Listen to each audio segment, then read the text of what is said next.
नमस्कार, मैं हूं मिस्टर स्टॉक। तो दोस्तों आज हम बात करेंगे आईडीएफसी फर्स्ट बैंक के शेयर प्राइस टारगेट 2040 तक के बारे में। बता दें कि बैंक ने लास्ट कुछ ईयर में एसेट क्वालिटी को सुधार करके बिजनेस में बेहतरीन ग्रोथ हासिल किया है और इस कारण हर निवेशक आने वाले समय में अच्छी ग्रोथ की उम्मीद लगा के बैठा हुआ है। दोस्तों आज हम आईडीएफसी फर्स्ट बैंक की पूरी डिटेल एनालिसिस करने के साथ ही बैंक के भविष्य के अवसरों पर भी नजर डालेंगे, जिससे हमें थोड़ा बहुत अंदाजा मिलेगा कि आने वाले समय में आईडीएफसी फर्स्ट बैंक का शेयर कितना ऊपर तक जाने की क्षमता रखता है। तो आइए विस्तार से एनालिसिस करते हैं। दोस्तों चलिए बात करते हैं आईडीएफसी फर्स्ट बैंक के शेयर प्राइस टारगेट 2023 के बारे में। दोस्तों भारत की बैंकिंग सेक्टर में देखा जाए तो लास्ट कुछ ईयर में लगातार आईडीएफसी फर्स्ट बैंक ने काफी मजबूती के साथ अपने बिजनेस की ग्रोथ को बढ़ाने में कामयाबी पाई है।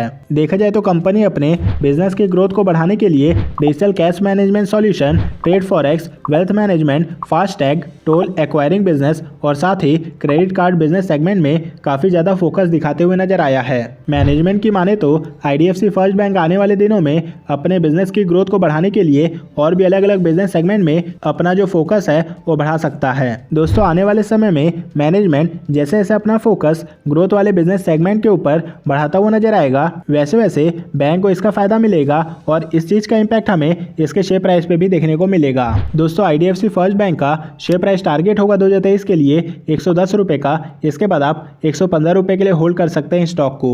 दोस्तों संदीप माहेश्वरी के एक वीडियो के बाद बहुत सारे लोग ये कयास लगा रहे हैं कि उन्होंने भी आईडीएफसी फर्स्ट बैंक में इन्वेस्ट किया है। स्टॉक ऊपर जाने वाला है, नीचे जाने वाला है, लेकिन लॉन्ग टर्म में उसको प्रेडिक्ट करना बहुत आसान है अगर आप बिजनेस को समझते हो तो मैंने क्या किया, जब मुझे क्लियरली नजर आ गया कि मेरे बिजनेस का एक सैचुरेशन पॉइंट आ रहा है तो मैंने डाइवर्सिफाई किया।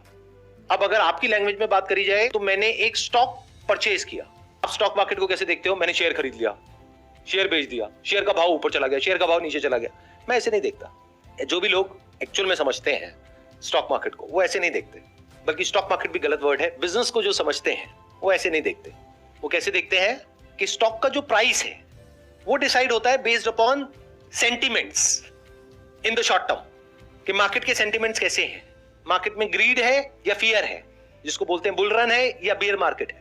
उसके बेस पे स्टॉक के प्राइसेस डिसाइड होते हैं। एक बिजनेस की वैल्यू होती है 100 रुपए, उसका प्राइस होता है 20 रुपए, और एक बिजनेस की वैल्यू होती है 100 रुपए, उसका प्राइस होता है 1000 रुपए। यानी आज से 6 महीने पहले मैंने क्या किया, पूरे स्टॉक मार्केट को देखा, यानी इंडियन स्टॉक मार्केट, फिर उसमें से फाइनली ढूंढ करके मेरे 100 पैरामीटर्स हैं, उसमें मैंने देखा कितनों पे टिक हो रहा है। किसी बिजनेस में 50 पे टिक हो रहा है, 50 पे नहीं हो रहा है, किसी में सिर्फ 10 पे टिक हो रहा है। फाइनली एक ऐसा बिजनेस मिला जिसमें 100 में से 99 पे टिक हो गया है। इससे बेटर अभी तक मुझे और कुछ नहीं मिला है। तो उस बिजनेस में मैंने एक काफी अच्छा स्टेक ले लिया आज से 6 महीने पहले। आज की डेट में मेरे 2 बिजनेस हैं। एक मैं मालिक हूं इमेजेस बाजार का और एक मैं मालिक हूं एक बैंक का।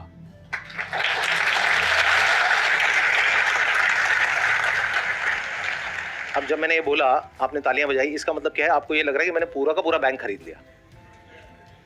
अरे नहीं भैया, I am one of the owners of that bank. Owner कौन होता है और एम्प्लॉय कौन होता है?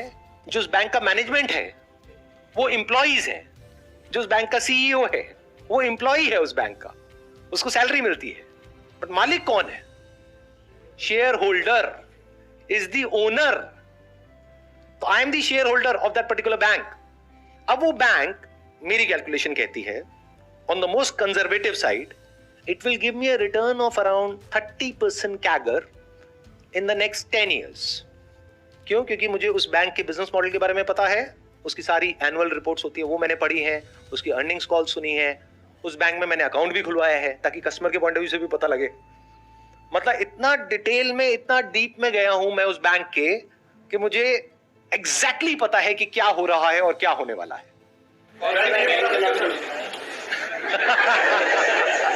सर एक काम करो ना सर, बैंक का नाम ही बता दो। नहीं बताने वाला।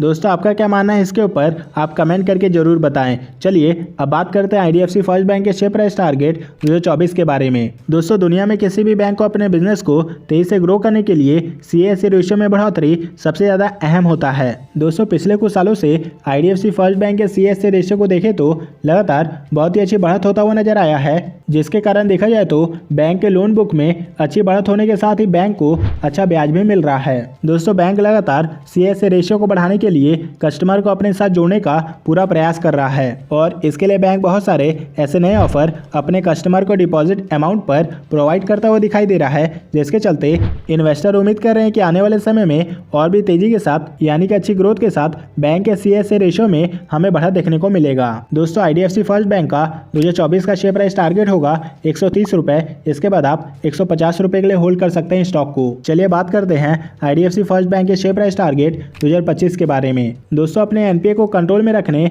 और एसेट क्वालिटी में सुधार करने के लिए IDFC फर्स्ट बैंक अब कॉर्पोरेट लोन को छोड़कर ज़्यादा से ज़्यादा रिटेल लोन की तरफ अपने फोकस को तेजी से बढ़ा रहा है। बता दें कि कॉर्पोरेट हाउस को यानी कि बड़े बड़े कंपनियों को दिए गए लोन ज़्यादा रिस्की होते हैं और उसके डूबने के चांसेस काफ़ी ज़्यादा होते हैं, लेकिन वहीं रिटेल लोन यानी कि आम पब्लिक को दिए गए लोन काफ़ी ज़्यादा सेफ होते हैं और इसके डूबने के चांसेस ना के बराबर होते हैं और IDFC first bank retail loan के ऊपर ही फोकस कर रहा है। दोस्तों बता दें कि HDFC बैंक भी बहुत ही ज़्यादा रिटेल लोन के ऊपर फोकस करता है, ना कि कॉर्पोरेट लोन के ऊपर, और यही कारण है कि HDFC बैंक बैंकिंग सेक्टर का लीडर है। वहीं मैनेजमेंट अपने लोन बुक को अलग अलग इंडस्ट्री में काफ़ी अच्छी तरीके से डाइवर्सिफाई करता हुआ नजर आया है और ज़्यादातर उन लोगों को बैंक लोन देता हुआ नजर आ रहा है जहाँ पे पैसे डूबने की संभावना कम हो। दोस्तों इस कारण देखा जाए तो आने वाले समय में IDFC फर्स्ट बैंक का एसेट क्वालिटी काफ़ी हद तक सुधरेगा और इस हिसाब से IDFC फर्स्ट बैंक का शेयर प्राइस टारगेट होगा 2025 का 175 रुपये। इसके बाद आप 200 रुपये के लिए होल्ड कर सकते हैं स्टॉक को। चलिए बात करते हैं IDFC फर्स्ट बैंक के शेयर प्राइस टारगेट 2030 के बारे में। दोस्तों बैंक देश के हर कस्टमर को अपने बेहतरीन सर्विस प्रोवाइड करने के लिए लगातार बैंक अपने नेटवर्क को तेजी से एक्सपैंड करने में लगा हुआ है। अभी के समय में बैंक के पूरे देश भर में ब्रांच नेटवर्क की बात करें तो लगभग 640 के आसपास दिखाई देता है और साथ ही ATM नेटवर्क को देखें तो ये तकरीबन 719 के करीब देखने को मिलता है। आपको बता दें कि बैंक लगातार हर साल अपने ATM और ब्रांच को बढ़ा रहा है। दोस्तों IDFC फर्स्ट बैंक ज़्यादा से ज़्यादा अपने कस्टमर को ऐड करने के लिए ग्रामीण क्षेत्र में अपने ब्रांच नेटवर्क को तेजी से बढ़ाने पर काम कर रहा है। मैनेजमेंट बहुत ही अच्छी तरीके से जानते हैं कि ग्रामीण क्षेत्र में काफ़ी अच्छी मात्रा में कस्टमर मौजूद हैं जो अभी भी अच्छे बैंकिंग सर्विस से दूर हैं। इस मार्केट का फ़ायदा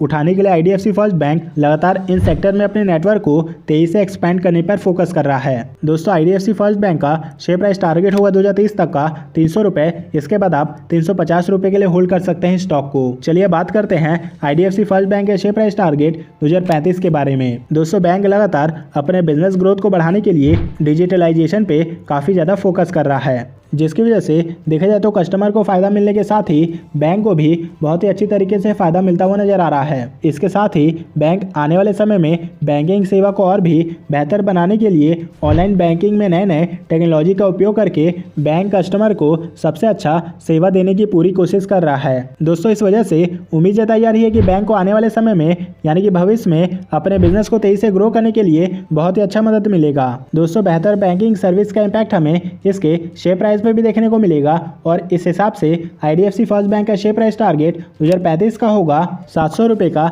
इसके बाद आप 750 रुपये के लिए होल्ड कर सकते हैं स्टॉक को। चलिए बात करते हैं IDFC फर्स्ट बैंक के शेयर प्राइस टारगेट 2040 के बारे में। दोस्तों लॉन्ग टर्म में देखा जाए तो IDFC फर्स्ट बैंक अपने बिजनेस की ग्रोथ को बरकरार रखने और कस्टमर को समय समय पर बेहतरीन ऑफर प्रोवाइड करने के लिए बैंक ने बहुत सारे कंपनी के साथ पार्टनरशिप करके अभी से काम करना शुरू कर दिया है, जिसकी वजह से देखा जाए तो बैंक को बहुत ही अच्छा फायदा मिलने के साथ ही कस्टमर को भी इसका बहुत ही अच्छा फायदा मिलेगा। दोस्तों आने वाले टाइम में देखा जाए तो मैनेजमेंट बहुत सारे अलग अलग दूसरे कंपनियों के साथ मिलकर अपने कस्टमर को बेहतर बैंकिंग सेवा का अनुभव देने के साथ साथ बहुत सारे नए नए ऑफर भी प्रोवाइड करता हुआ नजर आ सकता है और इस वजह से IDFC फर्स्ट बैंक को शॉर्ट टर्म के साथ साथ लॉन्ग टर्म में भी फायदा मिलेगा। दोस्तों लॉन्ग टर्म में बैंक के बिजनेस के बढ़ते अवसरों को देखते हुए IDFC फर्स्ट बैंक का शेयर प्राइस टारगेट 2040 का होगा 1500 रुपये। इसके बाद आप 2000 रुपये के लिए होल्ड कर सकते हैं स्टॉक को। चलिए अब जानते हैं IDFC फर्स्ट बैंक का फ्यूचर। दोस्तों भविष्य में देखें तो भारत में बैंकिंग सेक्टर में ग्रोथ की काफ़ी बड़ी संभावनाएं दिखाई देती हैं। देश की इकोनॉमिक ग्रोथ के लिए बैंक का अहम भूमिका होने की वजह से जैसे जैसे देश की इकोनॉमिक ग्रोथ करता जाएगा उसी अनुसार देश के सभी बैंकों के साथ साथ IDFC फर्स्ट बैंक को भी उसका जरूर ग्रोथ का फायदा मिलता हुआ नजर आएगा। दोस्तों मैनेजमेंट फ्यूचर में अपने बिजनेस की ग्रोथ को बरकरार रखने के लिए लोन बुक को अलग अलग सेक्टर में डाइवर्सिफाई करके बहुत ही अच्छी तरीके से बैंक की एसेट क्वालिटी को बेहतर बनाने की पूरी कोशिश करता हुआ दिखाई दे रहा है, जिसका फायदा कंपनी के बिजनेस में जरूर आने वाले समय में हमें देखने को मिलेगा। चलिए अब जानते हैं risk of IDFC first bank. दोस्तों बैंकिंग सेक्टर की सभी कंपनियों में देखें तो NPA में बढ़ोतरी सबसे बड़ा रिस्क देखने को मिलता है। IDFC फर्स्ट बैंक में देखें तो भविष्य में अगर मैनेजमेंट के लोन बुक में बदलाव के चलते NPA में बढ़ोतरी होता हुआ नजर आता है तो इससे बैंक के बिजनेस में गिरावट के साथ साथ शेयर प्राइस में भी हमें गिरावट देखने को मिलेगा। दोस्तों आप कमेंट करके बताइए कि आपने इस कंपनी का कितना शेयर होल्ड करके रखा हुआ है। दोस्तों अगर आपको जानना है कि कौन से कंपनी का शेयर कब बाय करना है या फिर कौन से कंपनी का शेयर कब सेल करना है तो आप हमारे टेलीग्राम चैनल को फॉलो कर सकते हैं। तो दोस्तों इस वीडियो में फिलहाल इतना ही, मिलते हैं नेक्स्ट वीडियो में।